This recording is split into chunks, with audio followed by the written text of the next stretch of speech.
We all know very well that superpowers do not exist. This is nothing more than fiction.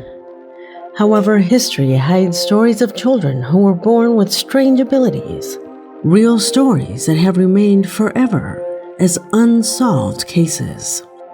Children who could heal with their presence, children who had visions with 100% certainty, and others with powers so incredible that if there was no evidence, you would never believe it. These mysterious children have left an indelible mark on history, and in this video, you will have the opportunity to meet them. My name is Leonor Clay, and this is The Darkest Secret. Today we present the most mysterious children in history. Number 5.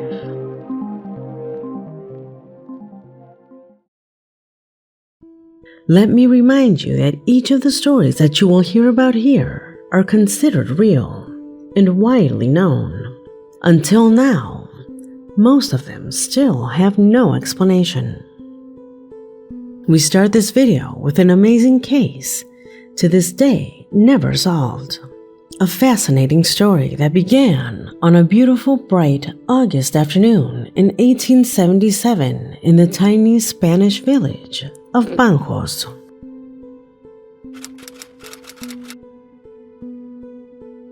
Some farmers worked on their land since dawn, enjoyed their modest lunch, and laid down to rest on the grass.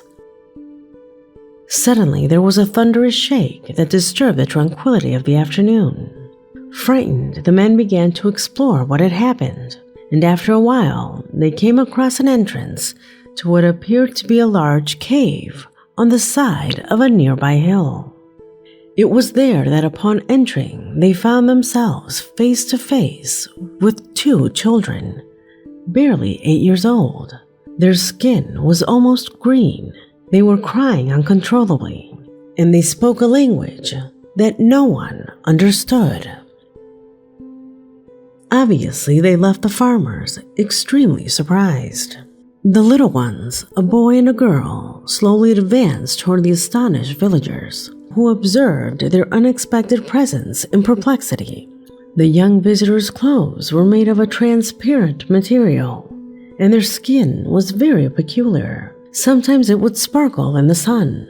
Some young peasant women approached to console them, while some men carefully explored the cave from which they emerged and the surroundings of the hill, although they did not find any signs of anything unusual. This story is very similar to the Woolpit children, and that is what is interesting. Their descriptions fit very well, but they occurred on two geographically separated places. It is impossible then to not relate both cases. Maybe both groups of children came from the same place. The strange children were taken to the house of Ricardo de Calno, a wealthy landowner and justice of the peace in the region. While the crowd gathered at the door and windows to see the children, Ricardo, a cultured and polyglot man, tried in vain to communicate with the children in several languages. He tried English, Italian, German, and even Russian, but the children did not answer any questions and simply looked at each other without understanding what was being said to them.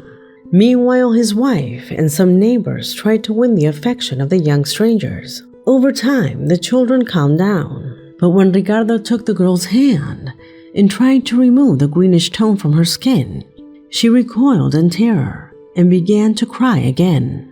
It was evident that the greenish coloration was natural to her skin. That, along with her gray, slightly almond-shaped eyes, gave her a very beautiful overall appearance. The villagers placed a tray with water and food in front of the children, but they only drank the liquid, rejecting the bread, meat, and fruits, food that they looked at strangely, as if they did not trust them or had never seen foods like that. 2 days later, a cook discovered that the children had a strong preference for peas, rejecting any solid food other than this legume. Over time, the boy began to weaken physically, and despite medical care, died a month after his mysterious appearance.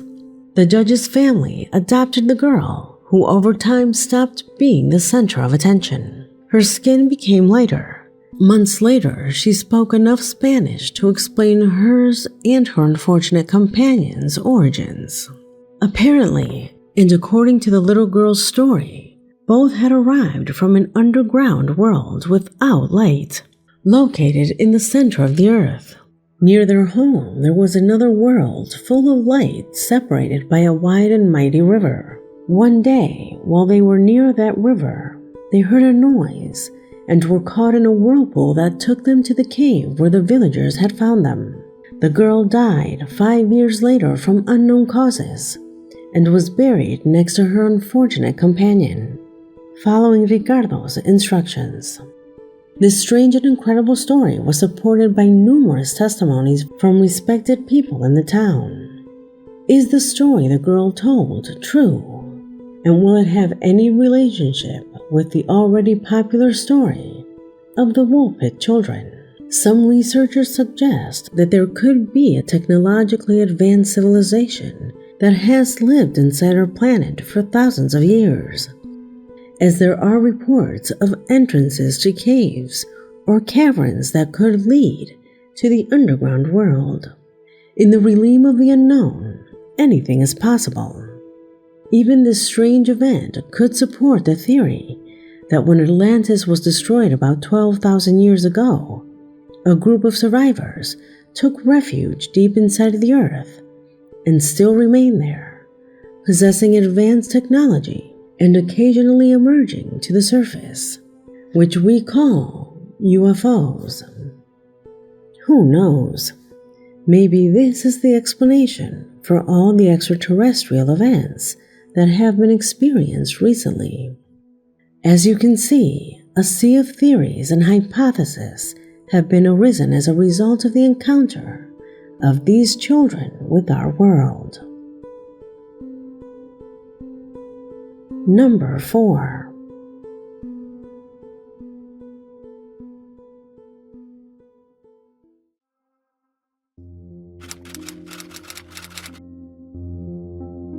When it comes to mysterious children, the story of Kaspar Hauser is truly intriguing and full of unsolved mysteries. And since his appearance, his life and above all his death were full of inexplicable enigmas that reached such a point that his tombstone reads the phrase, "Here lies Kaspar Hauser, enigma of his time, unknown birth and death, mysterious." You see, Hauser appears in history on May 26, 1828, in Nuremberg, when Master Shoemaker Beck met him as he was leaving a tavern. He stumbled along, confused, dazed, and mumbling in an incomprehensible manner. Seeing him, Beck approached to help him, since to him Kaspar was just a child. It was then that the boy showed him 2 letters he had with him, one of them written by his supposed mother, saying that he had been born on April 30th, 1812, and that his name was Kaspar, and that his father, who died, was addressed to Captain von Wessning of the 6th Regiment. The heading read, "From the Bavarian border," and said that he had been entrusted with him when Kaspar was a baby to be cared for and educated in the Christian faith. And now Kaspar was being sent to Captain Von because the boy wanted to be a soldier and urged him to pick him up. But if Von did not accept, he had to hang the boy. A subsequent graphological analysis determined that both letters had been written by the same hand.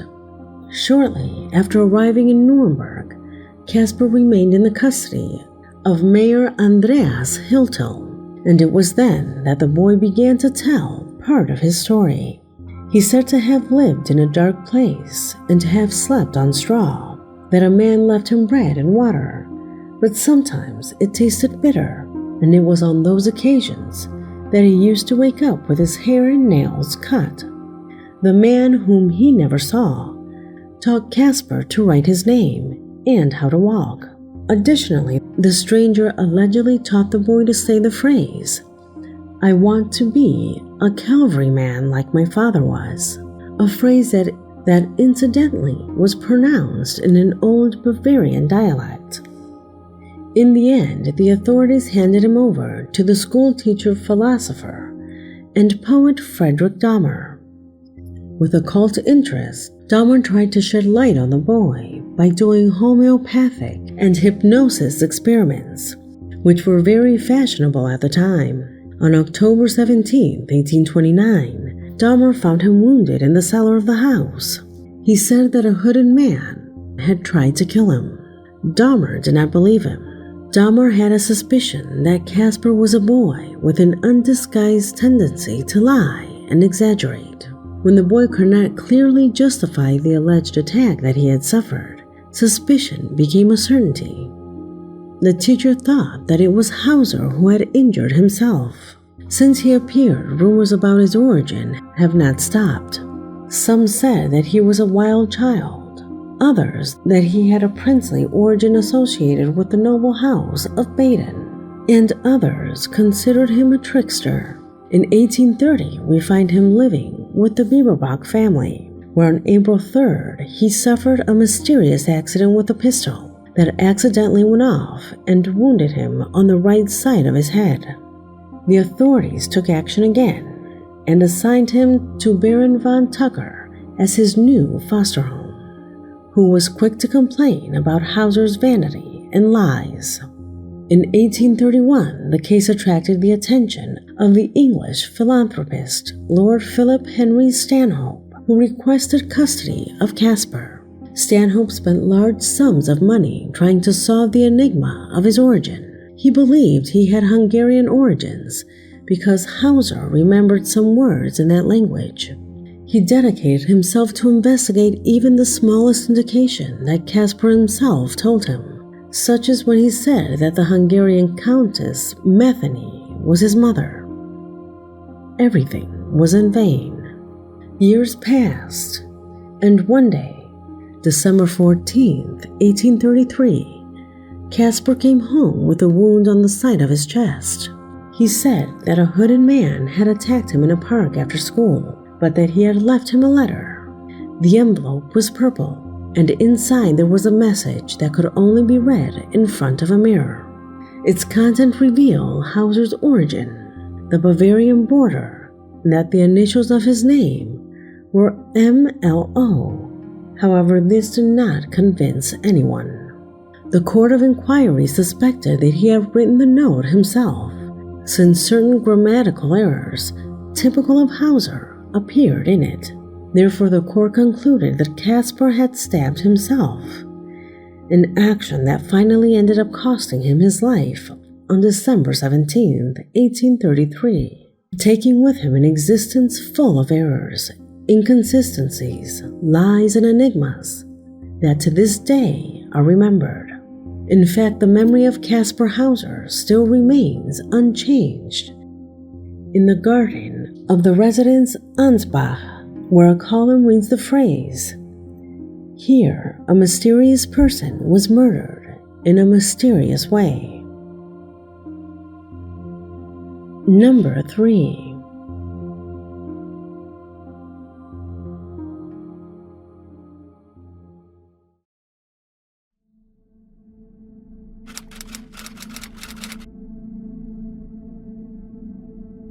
We continue descending into the increasingly mysterious children. In the heart of Tanzania in East Africa, not long ago a girl was born who until now has defied all known natural laws. Her name is Anise. At her young age, her life has been so incredible and so mysterious, it perplexes doctors, scientists, and believers alike. Anise was born in extraordinary circumstances, defying the rules of nature, and instead of the usual 9 months in the womb, Anise stayed there for 3 full years, for many an unparalleled medical mystery, as well as a harbinger of what she was capable of doing. Several months after the peculiar birth, Anise did something even more surprising. She began to talk and walk. Ordinary children don't develop these skills this early, which left everyone wondering if this girl was destined to be anything more than ordinary. But Anise's real story began when she claimed to hear the voice of her other mother, who her parents theorized was the blessed Virgin Mary. And later, an unparalleled event would occur that marked the moment in which this girl went from being a mysterious girl to a divine one. You see, while she was playing with other children, she suddenly got distracted and focused on something that no one else saw. She kept repeating the phrase, "my mom," while following that supposed voice. According to her parents, who were witnesses of the event, the girl went directly towards a huge bonfire, almost as if in a trance. It was then that they ran to help her, but she was far away. They shouted at her, but the girl did not react. The other children, scared and confused, tried to stop her without success as well. It was then that the girl entered the flames and was lost in the fire. Her parents were crying uncontrollably, and when they reached her, they found her kneeling and perfectly praying the Hail Mary and the prayer of St. Ignatius, right there, in the middle of the flames, as if the fire did not burn her. Since that day, the girl claims to follow the instructions of the Virgin Mary. Her parents, devout Catholics, accepted her destiny and her connection to the divine. She, at a young age, says that Jesus Christ was her brother, and since then she developed the incredible ability to heal people from any type of evil. And through her hands, every day, thousands and thousands of people come from the most remote corners of the country to receive treatment from her. People who have suffered incurable illnesses have found their total healing in this girl. Her miraculous ability have stunned doctors and scientists who cannot explain its origin. According to the talk in the town, those who practice witchcraft and magic in the nearby villages have seen her as a threat, assuring that on several occasions they have tried to kill her. But Anise seems to be protected by a superior force. In fact, on one occasion they offered her poisoned drinks and food, but she looked at the glass and rejected it. She said the word poison out loud, and after analysis, they determined that the witches had really tried to poison her. The most curious thing is that these healing rituals are completely free, since her parents assure them that it is a gift from God, for which they cannot charge anything. So they are not getting any monetary benefit from here, which makes the story much more interesting. The enigma of Anise, the 3-year-old girl in the womb, continued to fascinate those who listened to her story. How is it possible that a girl has defied the laws of nature? How could a mysterious voice have led her to a flame without harming her? And what divine powers allow her to heal the sick and survive poisoning attempts? The answer, like Anise's story, remains a mystery, but her incipient legacy serves as a reminder of the inexplicable and the amazing, and that sometimes the deepest truth is hidden in the most mysterious corners of life. Number 2.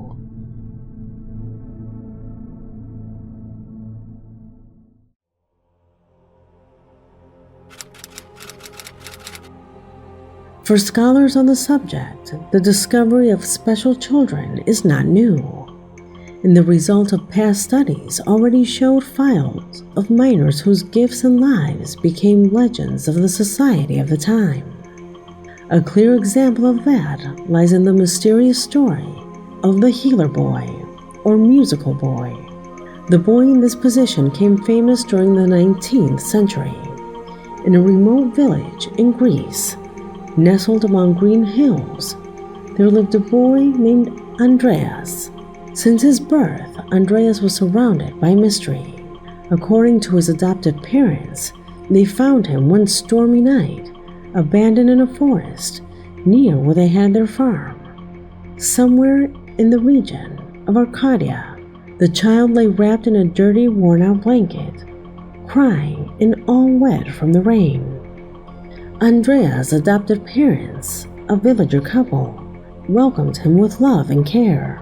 From an early age, as he grew up, they noticed that he had an innate talent for playing musical instruments. But the most surprising thing of all happened when his parents saw him taking apart several musical instruments to create his own. At the age of 4, the music emitted by that strange instrument flowed from him in a way that seemed divine.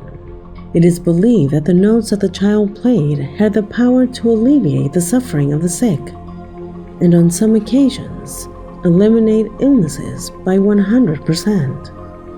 The people soon learned of his gift and became coming to Andreas for healing. People from all over Greece traveled to the town to listen to his healing music. Mothers brought their children, and men of all ages came to his home to hear him play that strange device. But the mystery surrounding Andreas did not end there. When they asked the boy where he got such chords, such melodies or ideas for his instruments, he said that he dreamt them, that a brilliant man played them in his dreams. Many accused his parents of being liars, claiming that they were the ones who built the instruments. But what was true was that he played them with an impossible talent, and people really seemed to heal. The mystery of Andreas' origin was never fully solved. Some believe that he was a direct descendant of God. A curious thing is that at one point he became ill unexpectedly and died just 3 days later when he was 6 years old. The story of Andreas, the musical boy, lived on in the town of Arcadia as a legend that transcended time. His healing music and mysterious origin became part of the rich mythology of Greece, reminding everyone that sometimes in the most mysterious and amazing moments, healing and hope can be found in the notes of a divine melody. Number 1.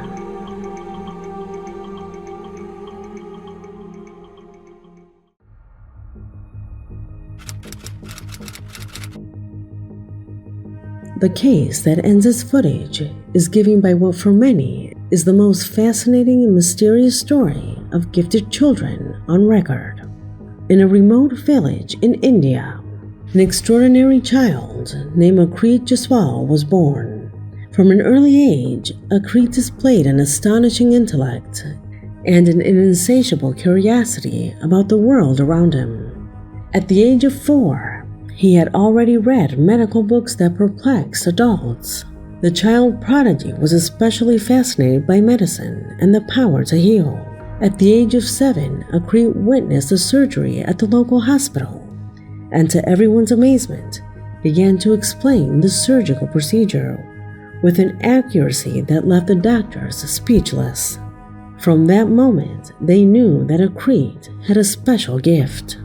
As he grew older, Akrit developed an extraordinary ability to diagnose illnesses and propose treatments.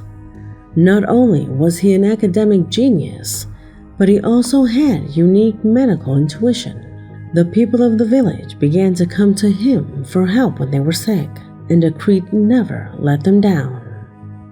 One of Akrit's most notable stories was that of a boy from his village who was born with a rare deformity in his hands.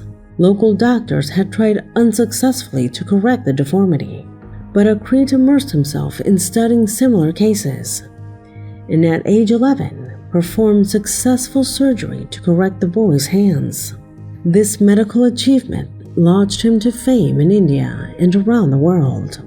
However, despite his outstanding intelligence, Akrit faced challenges and obstacles in his path. His determination and passion for medicine led him to overcome all adversities. He became the youngest doctor to earn a medical degree in India and began to work tirelessly to help the sick and conduct groundbreaking medical research. Throughout his life, Akrit Jaswal never ceased to amaze the world with his talent and dedication to medicine. His story is a reminder that sometimes the gift of healing can come in unexpected forms, and that passion and knowledge can overcome any obstacle on the path to healing and caring for others. Did you know the story of some of these mysterious children? Leave it in the comment box, because this video has come to an end. My name is Leonore Clay, and this was The Darkest Secret.